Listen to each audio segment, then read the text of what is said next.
world, I'm Carrie Anne Philbin and welcome to Crash Course Computer Science. So, computers really have allowed us to do some pretty amazing things. Think global telecommunications, international commerce, global transportation, breakthroughs in medicine, distributed education, online shopping, online dating, and just the internet in general.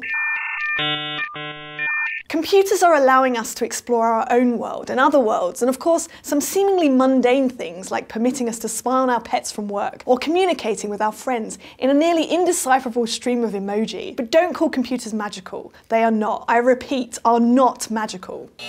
So before we get into what we're going to talk about in this series, it might be useful to tell you what we are not going to talk about. We aren't going to teach you how to program. Programming is a really crucial aspect of computer science, and we will get to the rules that guide the logic of hardware and software design. But we aren't going to teach you how to program an Arduino to water your plant, or how to change the CSS on your grandma's sewing blog so visitors' cursors turn into kittens. This also isn't a computing course, or at least how computing is thought of in the US. Computing here is a goal. It's what computers do, and we'll talk about some of that for sure. But our goal for this course is much broader. But computing means other things in other countries. It's all pretty confusing. But what we are going to look at are the history of computers, even before we had electricity. We're going to retrace the design decisions that have given us our present day components. We're going to talk about how operating systems work, or don't work, how the YouTubes get to you over the internet, how our smartphones and other smart devices are, well, getting smarter, and of course, mysterious futuristic stuff like quantum computing and frustrating present day stuff like hacking. It's a lot to cover, but I suppose before we get started I should introduce myself.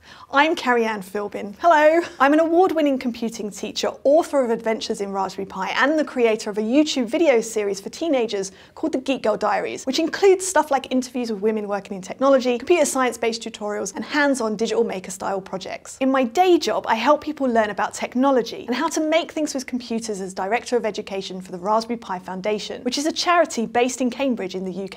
Needless to say, I am passionate about this stuff, but not because computers are these amazing devices that are always making our lives easier. Sometimes that's debatable, but because computers inarguably have become pivotal in our society. From our cars and thermostats to pacemakers and cell phones, computers are everywhere, and it's my hope that by the end of this course, you'll have a better understanding and appreciation for how far we've come and how far they may take us. I'll see you next week.